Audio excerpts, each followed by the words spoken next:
En el brutal e implacable crisol de la Guerra de Vietnam, la contienda definitiva por la supervivencia no se libraba con balas, sino con simple física. Específicamente, se luchaba contra el peso. Este es el gran e inesperado secreto del combate en la jungla. El enemigo más insidioso no era el Vietcong, sino la propia mochila. Para las fuerzas convencionales, particularmente la infantería estadounidense, la filosofía militar se definía por la abundancia logística. El ejército de Estados Unidos tenía la capacidad de entregar cantidades asombrosas de municiones, agua y raciones en cualquier punto del mapa. Al soldado americano se le enseñó a ser autosuficiente, cargando todo lo que pudiera necesitar para días.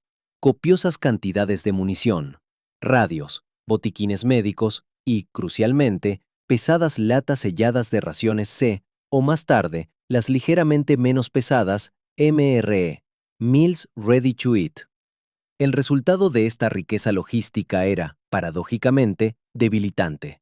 La mochila típica de un soldado de infantería estadounidense a menudo superaba las 80 a 100 libras, 36 a 45 kilogramos. Esta carga inmensa frenaba su movimiento hasta convertirlo en un arrastre, agotaba su energía bajo el calor sofocante y convertía cada patrulla en una tarea agotadora y, peor aún, audible. Cuando uno se mueve lento y ruidoso, no es un fantasma, es un blanco. A miles de kilómetros, operando en el mismo infierno verde, el Regimiento del Servicio Aéreo Especial Australiano, SASR, operaba bajo una filosofía nacida no de la riqueza, sino de la experiencia duramente ganada en las junglas de Borneo y Malaya. Su mantra era simple, radical y brutal.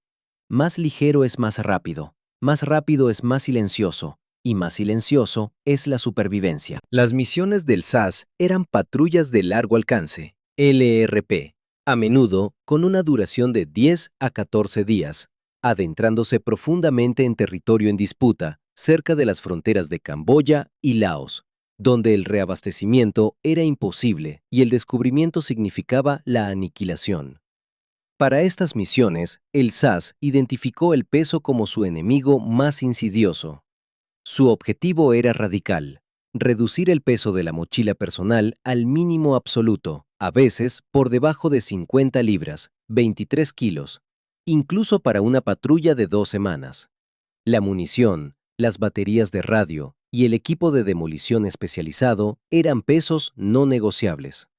Todo lo demás, especialmente la comida y el agua, era implacablemente escrutado, racionado y, en su mayoría, descartado. La diferencia de enfoque era inmediata y visual. Mientras el soldado estadounidense se tambaleaba bajo una mochila montañosa que forzaba su columna vertebral en un arqueo permanente, el soldado del SAS se movía con una eficiencia ágil y económica. Su mochila era compacta, descansando alta en su espalda, permitiéndole reaccionar instantáneamente al contacto. Pero esta filosofía exigía un compromiso aterrador. Si no llevaban la comida, tenían que encontrarla. Para el SAS, la jungla no era solo un campo de batalla, era una despensa. Solo empacaban una mísera cantidad de raciones de emergencia, quizás unos pocos paquetes de sopa deshidratada, barras de energía altamente comprimidas y un tubo del infame alimento básico australiano, la pasta Vegemite, valorada por su denso contenido de vitamina B. Estas raciones estaban destinadas solo a cubrir los primeros 3 o 4 días, o a ser guardadas para una emergencia desesperada. Después de los días iniciales, el estómago del soldado se convertía en responsabilidad de sus propias habilidades de supervivencia. El SAS estaba diseñando intencionadamente un vacío logístico que se verían obligados a llenar con su ingenio. Tenían que comerse la jungla para vencer al enemigo. Este requisito de vivir de la tierra empujó su dieta de supervivencia a un territorio que no solo era poco ortodoxo, sino que para sus aliados americanos resultaba totalmente repulsivo. El acto mismo de alimentarse se convirtió en un testimonio de la disciplina extrema y la voluntad de hierro requeridas para sobrevivir donde otros morirían de hambre, o, peor aún, serían comprometidos por el ruido y el volumen de sus propios suministros. La fase de planificación para una patrulla de largo alcance, LRP, del CAS era una clase magistral de privación calculada. Cada artículo era pesado, examinado y justificado. Si no contribuía directamente al éxito de la misión o a la supervivencia inmediata, se quedaba atrás. La comida era a menudo el primer lujo en ser sacrificado. El paquete de ración individual estándar del CAS estaba a un universo de distancia de las comidas voluminosas y a menudo altas en calorías preenvasadas que llevaban las fuerzas estadounidenses, donde una MRE americana proporcionaba varios miles de calorías de alimentos procesados, completo con un elemento calefactor y una cuchara de plástico. La mochila del CAS era radicalmente mínima. El núcleo de su dieta transportada consistía en unos pocos bloques de energía concentrados, a menudo parecidos a losas duras de avena y azúcar prensados, diseñados solo para retrasar el agotamiento. Podrían llevar algunos paquetes de mezcla de sopa deshidratada, perfectos para calentar el espíritu en una fría noche en la jungla sin crear un gran fuego delator. Y luego estaba el Vegemite. Esta pasta negra, densa y salada, hecha de extracto de levadura, era un alimento básico nacional y un activo táctico. Contenía un potente golpe de vitaminas B, cruciales para mantener la energía y la salud del sistema nervioso durante una deficiencia calórica prolongada. Una pequeña lata de Vegemite a menudo era más valorada que una lata de carne de lujo, ya que representaba sustento crudo y compacto. El elemento psicológico crucial era que las raciones del SAS eran deliberadamente insuficientes. Estaban diseñadas no para sostener al soldado, sino para ganarle tiempo. Estaban destinadas a durar aproximadamente 3 o 4 días en una patrulla de 2 semanas. Esto creaba un contrato forzado entre el soldado y la naturaleza. Al final de la primera semana, el soldado tenía 2 opciones: encontrar comida o enfrentar la inevitable degradación física y mental del hambre. Esta necesidad creó una ventaja masiva en el sigilo. Una patrulla del SAS podía permanecer inmóvil en una posición final de espera durante 72 horas, perfectamente camuflada, consumiendo solo sorbos de agua y microporciones de sus reservas. Prácticamente no producían residuos, ni latas, ni paquetes de plástico, ni basura de cocina reveladora. No dejaban ninguna firma para que el enemigo la rastreara. Eran verdaderamente fantasmas. Esta dependencia del entorno natural por parte del soldado SAS no fue una invención desesperada de la guerra de Vietnam.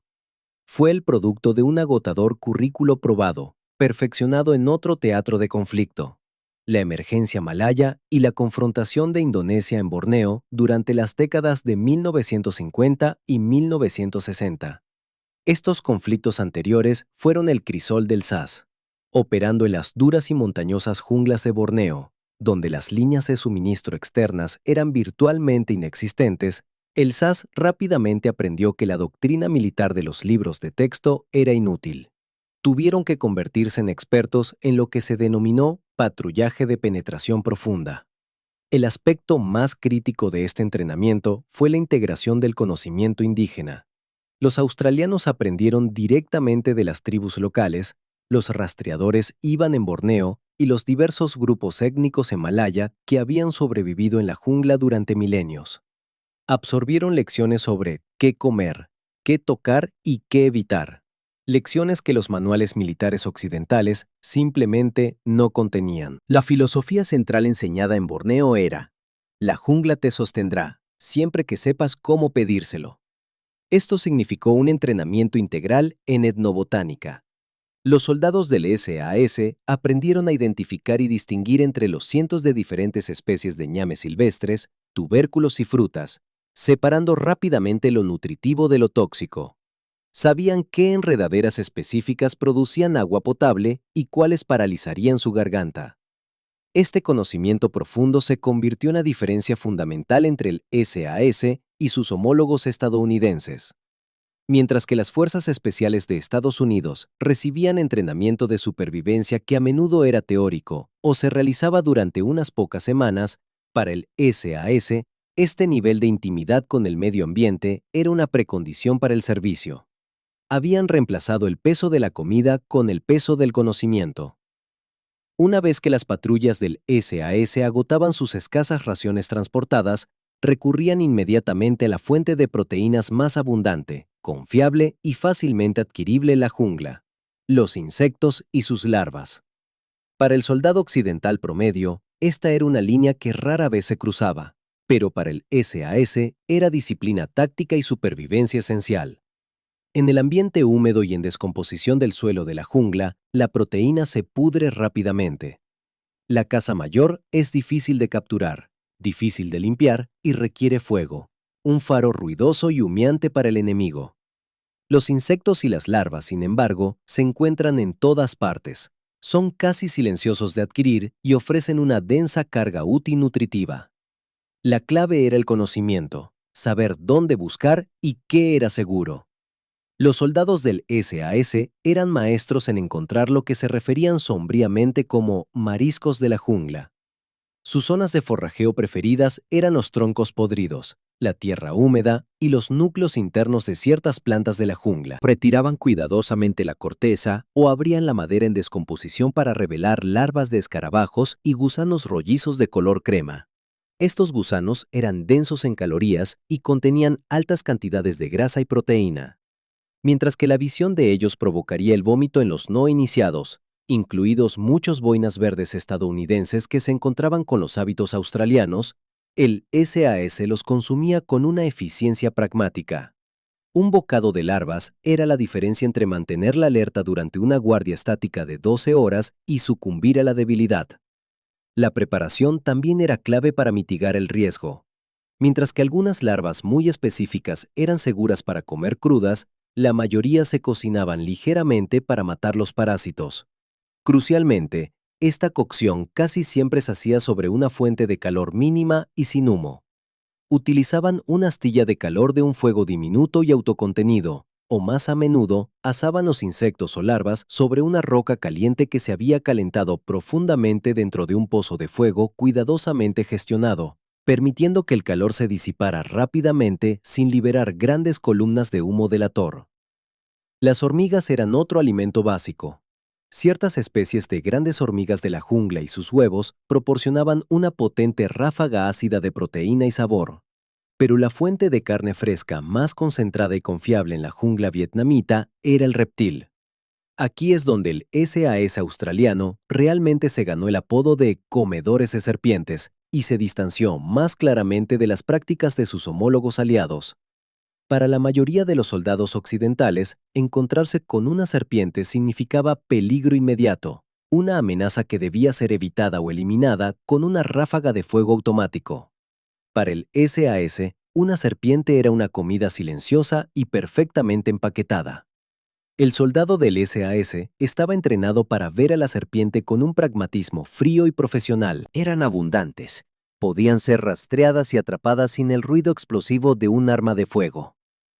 La experiencia requerida era inmensa. Vietnam es el hogar de algunas de las serpientes venenosas más mortales del mundo. El entrenamiento era meticuloso. Aprendían a distinguir los patrones de movimiento, la coloración y los mecanismos de defensa de las diversas especies. El método de adquisición preferido era rápido y quirúrgico. Usando un palo largo y resistente, o la culata de un rifle, el soldado inmovilizaba la cabeza de la serpiente contra el suelo. Luego, con una mano entrenada, agarraba la serpiente justo detrás del cráneo y rápidamente cercenaba la cabeza. El cuerpo muscular todavía retorciéndose era contenido de forma segura. La carne muscular larga y pálida era envuelta alrededor de un palo para asar o cortada en pequeños pedazos para un guiso ligero. Una vez más, el proceso de cocción estaba dictado por el sigilo, utilizando calor residual para garantizar que la comida no delatara la posición de la patrulla al enemigo. Esta voluntad de consumir reptiles era quizás la mayor barrera psicológica superada por el SAS. Simbolizaba su completa rendición a los términos de la jungla. El apodo de comedores de serpientes era, por lo tanto, una insignia de honor.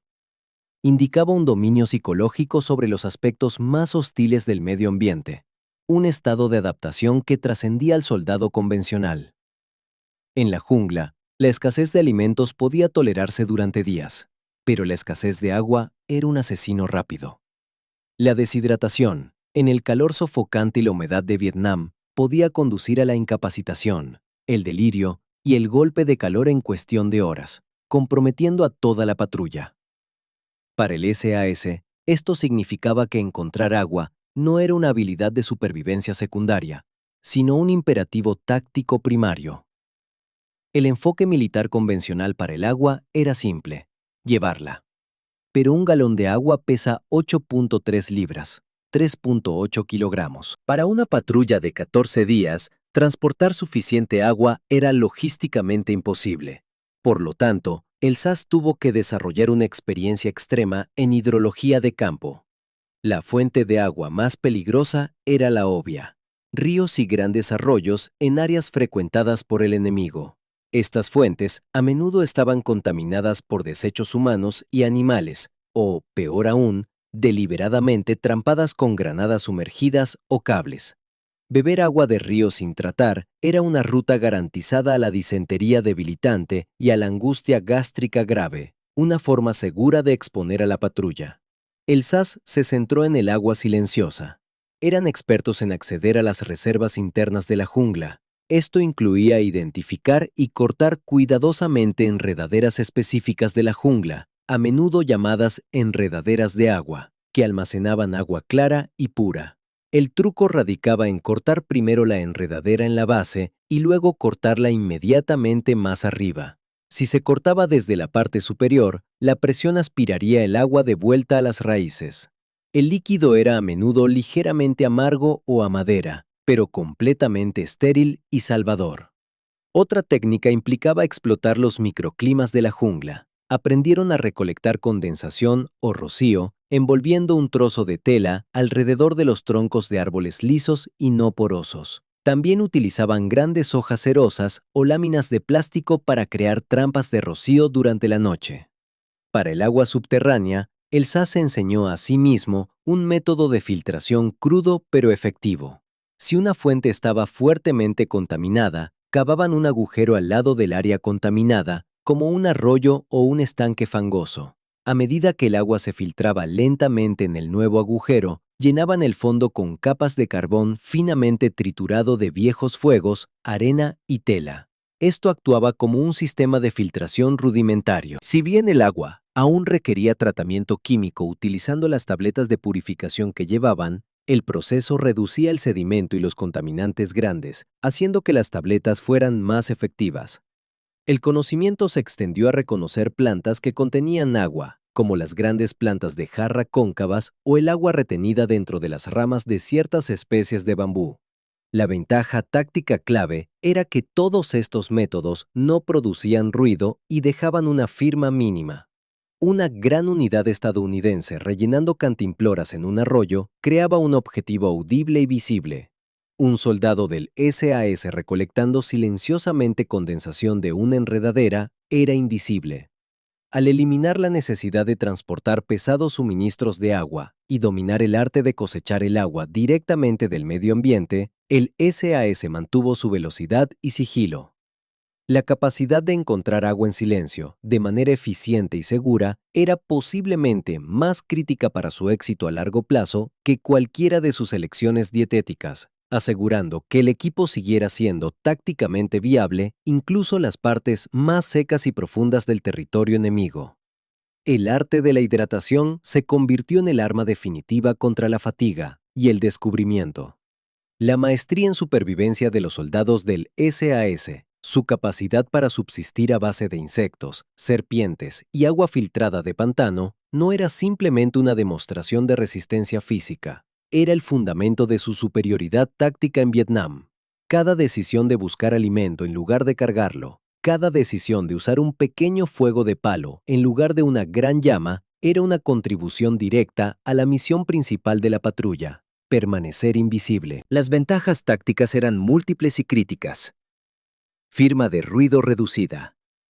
La dependencia del ejército estadounidense de latas, papel de aluminio y envases de plástico significaba que sus movimientos de patrulla a menudo eran delatados por la mera cantidad de residuos no degradables.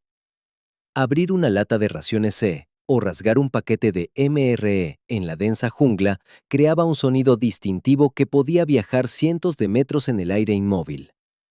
La dieta del SAS, que se basaba en alimentos crudos o mínimamente procesados, producía prácticamente ningún residuo de embalaje.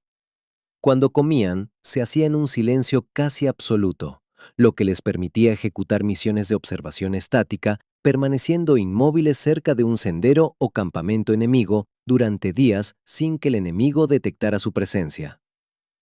Huella logística cero. Si una patrulla enemiga encontraba evidencia de una unidad aliada anterior, podía rastrearla. Las patrullas estadounidenses dejaban rastros de colillas de cigarrillos, basura de raciones y a veces desechos humanos sin enterrar. El SAS no dejaba nada. Cada trozo de basura era quemado hasta convertirse en cenizas, enterrado meticulosamente o transportado. Dado que sus fuentes de alimentos eran principalmente orgánicas e inmediatamente consumidas, su presencia física no dejaba una firma detectable para que los rastreadores del NBA siguieran. Se movían por el entorno como fantasmas, sin necesidad de reabastecimientos que arriesgaran exponer su ubicación. Mayor alcance y resistencia. El beneficio más directo fue la drástica reducción en el peso de la mochila.